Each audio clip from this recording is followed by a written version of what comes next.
Dearest listeners, book babes and book bros, welcome to a special edition of Book Babble here with the Wit.Lit Women. I'm Rachel, And I'm Tonya.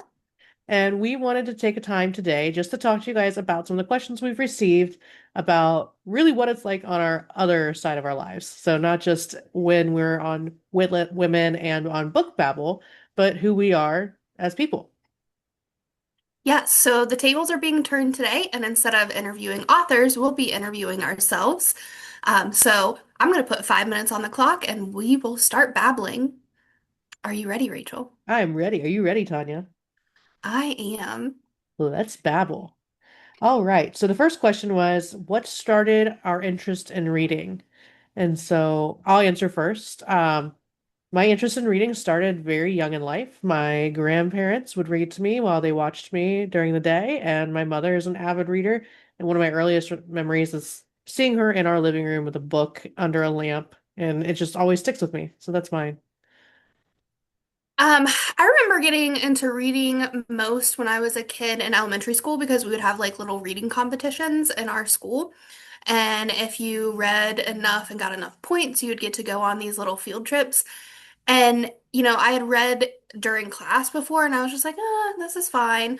But when we had the competitions, it introduced me to new types of literature and things that I actually enjoyed. And that's kind of what sparked my love of reading. Do you remember the little prizes we would get at the library for reading? Those are the Yes. cutest things. I don't know. I was Yes. so tickled over that stuff. The second question is, what do you enjoy about working with indie authors? And so my response to that is that I really like, first of all, I love reading kind of things that aren't necessarily mainstream yet, because I really do believe a lot of this stuff is mainstream or will be mainstream. But I love being able to give somebody a platform to speak and be heard and seen. And that just is exciting for me. So I feel that way as well, but I also have a little bit of a different opinion because I have Iris, which is my PR company, Indie Readers Influencer Society, and I've gotten to see things a little bit differently. So, of course, I love reading the things that are not mainstream and getting to see so many different types of literature coming out from indie authors, like things that you wouldn't typically see if you go walk down the aisle at Barnes and Noble or something. But working with the indie authors as a PR company, it's completely different because like you'll see their faces light up when they get a new sale or they find new readers and new customers. And they don't have traditional marketing methods that they have access to. They don't have that in their budget most of the time. So watching their faces light up, watching their success, being there firsthand, going through it with them while they're, you know, in with they're making their debuts or what have you. It's incredible to watch that, and I feel like that's why I typically trend and gravitate towards indies. It's awesome. The next question is, what do you do for your career outside of Wit.Lit Women? Um, so I've gotten this a couple of times, especially when I forget to change my name on the Zoom call. So I am a professor and I teach part-time at a university teaching the clinical mental health counseling master's program. I'm also a mental health counselor and I'm in an administrative leadership role at a local agency for substance use disorders. Um, and then I have a consultation company where I consult for behavioral and mental health. So that's what I do. I am a big force in the marketing world, basically. So I dabble in social media marketing, but my main job is postcard marketing. So I do all of the behind the scenes things on marketing campaigns. I do also have a legal background. I have my bachelor's in legal studies, so that comes in handy quite a bit too. And then I also mentioned this earlier, but I have an indie reader. I co-host or not co-host, but co-own Indie Readers Influencer Society, which is a new PR marketing company for specifically indie authors. So I kind of have my hands in a little bit of everything marketing wise. I enjoy it. I enjoy the creative aspect. I get to make a whole lot of things. I get to sell a whole lot of things, and I get to see a whole lot of people happy. So. You my didn't favorite. mention the most important part, which is like you're the best aunt in the world. So, I have a That son and too. two stepdaughters, and my sister, we have another sister. So, a little known fact, there's a third Wit.Lit woman. And so she has twin boys as well. So, Tonya is an amazing aunt to all of our children, and we love that. So, it's an exciting part of life. That is my number one job, everyone. That is the one I'm most proud of. So, yeah, just Auntie TT over here. It's the Yes. best. Yeah, we love TT. Actually surprised my kids not running in here. Like, where's TT? Um, so All right, well, we made it through the first 5 minutes. We answered, I think, almost every question that we've gotten so far. Was there one or two others? there were, but the other one was, what is your favorite trope and why? So Oh, yeah, my I mean, we favorite can go ahead trope and is, talk. yeah, I mean, my favorite trope's enemies to lovers. I just really enjoy the tension. There's nothing really deep about that. My story, my husband was my best friend before we got married, so definitely not enemies to lovers in like real life.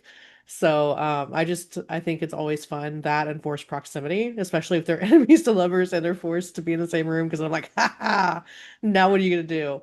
Obviously, we all know what's Yeah. gonna happen, but I am a big fan of enemies to lovers as well. However, I am mostly like my favorite trope, it's actually a micro trope, is the who did this to you trope. And I don't know, I just like a man who is down bad for his woman and gets territorial and wants to like seek revenge on all of the people who hurt her. So hit me with a who did this to you, and I will just fall head over heels for any man that says it. the therapist in me is like, why do you two do this? But it's I I love the toxic love. I love it. I'm great with it on a page. It's Um, probably why I have relationship problems, but it's fine. that's all fine. No. But those were the only questions that I had written down. I know there were more, but I failed. So I only wrote down those Uh, two. Yeah. I think we have quite a bit there. But we can do these periodically if anyone else has questions for us that they want to submit. We're happy to, give a little bit of ourselves back to the audience. We certainly do love and enjoy all of the people who support us or support our indie author friends, or Iris too. So we are very appreciative of all of the people in our community and all of the love and support that we are able to share and receive back. Yeah. It's been such a wonderful journey. I mean, we've been on Bookstagram for just under a year now. We've had our podcast for, I don't know, maybe six-ish months now, just about. We're Mhm. going into June. Um, and it's been a wild ride. It's been a fun experience, and I'm so happy that we found a little community that is just so welcoming, and so many people are just like us. So it's not like, oh, you all are just like such big nerds. No, like this is the best community. I Still love get it. that. I do too, but like now I embrace it. I'm kind of proud of it. Like it's not one Yeah. of those things back in high school that I hated. Now when people are like, "Oh, you like to read?" I'm like, "Yeah, I absolutely do. Do you have a problem?" I feel like I was like that in high school though. Like people are like, "Oh, you're reading?" And I'm like, "Yeah, what about it? Like maybe you should read." That Super I was fun. not like that in high school. I was I was a little sassy. I was like, why don't you try it? It's actually really fun. Like, you don't know what you're missing. And now I That's know how I people, am now. yeah. Like I get sassy about it. I'm like, "Yeah, it's my favorite hobby. Do you have a problem? Like maybe you should try it." But it's so much more mainstream now. I remember, like, I'm not going to talk about how old I was and what year it was, but back in the day, there were a lot of people who weren't into reading. And now it's become such a phenomenon. And I don't know, like, why the culture shift, but I'm excited about it and I'm here for it. And I love that I can talk to people I never would have talked to before about books because I just didn't know they read. And then they post something and I'm like, oh my gosh, they're a reader too. And so it's Yeah. exciting. Yeah. I mean, so I'll just use my day job for an example. A lot of people there were not really into reading. And then, we started sharing. There were a few individuals who we shared back and forth that we read a little bit, and we've slowly started trying to incorporate a book club into our into our work. So I've got a nonfiction book club going on. We just start, or sorry, I have a fiction book club going on, and we're starting a nonfiction book club in just a couple of weeks. And when the idea first came out, everyone was kind of like, "Really? Really?" And now, we are 10 people deep in the fictional book club. We've got quite a few signed up for nonfiction, so it really is just this cool phenomenon when you get a group of people together and you just like you all find something that you love to read. And yeah, I don't know. It's it's definitely Sorry. different now from I've got before. I've got some doggies in the background. We have dogs and chickens and cats over here, so You um can't hear anyone, you're fine. okay. I was a little worried. I'm like, oh no.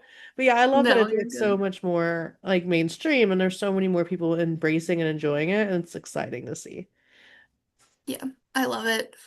Mm. It's really helped me find myself. It helped me get out of some really rough personal situations. It's helped to get me through them. I've met some of my best friends in the world through this as well. And I honestly don't know what I would have done if I hadn't picked up, shoot, what was it, like Clipped Wings and Inked Armor by Helena Hunting, and then ACOTAR by Sarah J. Maas. Like, I don't know what I would be doing with my life at this point. I don't know, but I can't wait for you to post my Pucked review because you've been on me for years to read Miss Hunting, and I did, and it was so worth it. So, yeah. I love that series, but she also has a newer one, the Toronto Terror series. Mhm. And her writing, you can see just how much she has improved. Because, so Pucked, if a lot of people, like, if you don't know this, it was a Twilight fan fiction to begin with, Oh, which is why a lot of people are like, oh, the FMC is kind of immature. Like, I don't really like it. Well, the FMC was based off of Bella at one point from Twilight, and we all know Bella was not the most mature person. She was a teenager. So, like, journey from that, and I read it on the fan fiction site back in the day. So seeing the journey from there to where she is now is so inspiring, and her newer books are amazing. I feel like you would like it because a lot of it is very mental health focused. yeah. No, I'm excited to read more. Yeah. But I think we are about out of time, and it sounds like Buffy, the Bull Mastiff, is probably back there having some fun. So we will go ahead and sign off. But it's been really fun getting to, just explore who we are outside of our Wit.Lit Women personas and be able to share some of that with you guys. Yeah, and if you all didn't know, you do now. I have a giant bull mastiff dog, and she is barking at things. So that's another part of my life that we're sharing today. So anyway, thanks for tuning in, everyone. Have a good one. Bye.